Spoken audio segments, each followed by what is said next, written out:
Let's hear the question from this very low-rated anchor at CB. Thank you, President. Do you plan to ask President Bukele to help return the man who your administration says was mistakenly deported?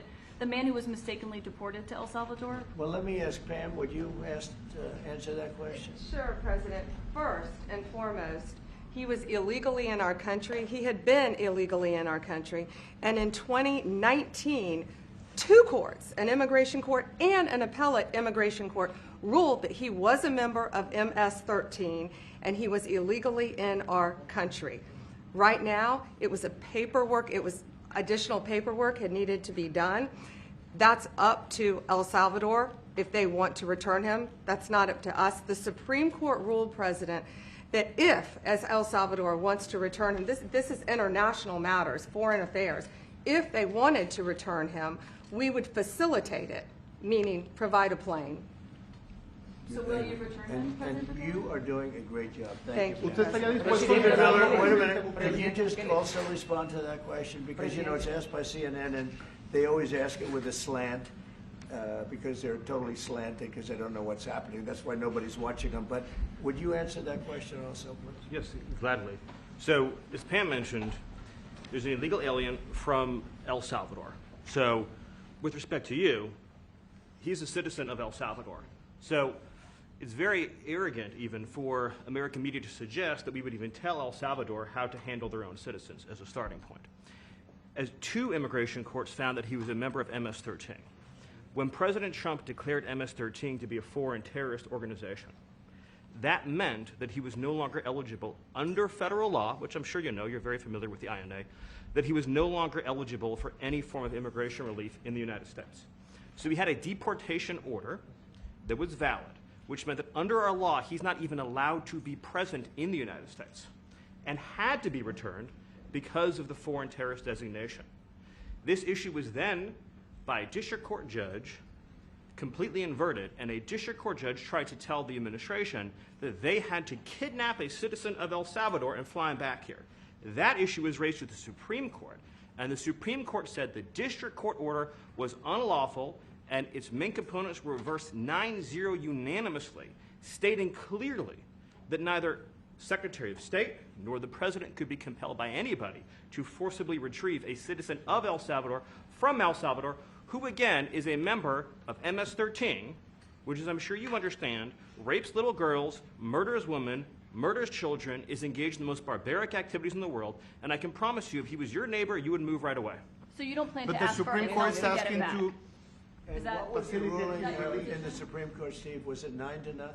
Yes, it was a 9-0 In our favor. in our favor against the district court ruling, saying that no district court has the power to compel the foreign policy function of the United States. As Pam said, the ruling solely stated that if this individual at El Salvador's sole discretion was sent back to our country, that we could deport him a second time. Well, No version of this legally ends up with him ever living here because he is a citizen of El Salvador. That is the president of El Salvador. Your questions about it, per the court, can only be directed to him. I asked ¿Usted lo President liberaría, Bukele, Presidente what is Bukele? can President Bukele weigh in on this? Do you plan to return him? Well, I'm suppose you're not suggesting that I smuggle a terrorist into the United States, right? It's I mean, always how can I smuggle? How can I return him to the United States? Like I smuggle him into the United States, or what do I do? Of course, I'm not going to do it. It's like, I mean, the question is preposterous. How can I smuggle a terrorist into the United States? I don't have the power to return him to the United States. So you can release him inside El Salvador. Yeah, but I'm not releasing. I mean, we're not very fond of releasing terrorists into our country. I mean, we just turned the murder capital of the world into the safest country of the Western Hemisphere, and you want us to go back into the releasing criminals so we can go back to being the murder capital of the world? No, that's not going to happen. Well, they'd love to have a criminal, released into our I mean, there's a fascination. They would love it. Yeah. They're sick. These are sick people. Marco, do you have something to say about Yeah, I mean, Stephen outlined it. I don't understand what the confusion is. This individual is a citizen of El Salvador. He was illegally in the United States and was returned to his country. That's where you deport people, back to their country of origin, except for Venezuela that wasn't refusing to take people back, or places like that. I can tell you this, Mr. President. No, the foreign policy of the United States is conducted by the President of the United States, not by a court. And no court in the United States has a right to conduct the foreign policy of the United States. It's that simple. End of story. And that's what the Supreme Court held, by the way, to Marco's point. The Supreme Court said exactly what Marco said, that no court has the authority to compel the foreign policy function of the United States. We won a case 9-0, and people like CNN are portraying it as a loss, as usual, because they want foreign terrorists in the country who kidnap women and children. But President Trump, his policy is foreign terrorists that are here illegally get expelled from the country, which, by the way, is a 90-10 issue.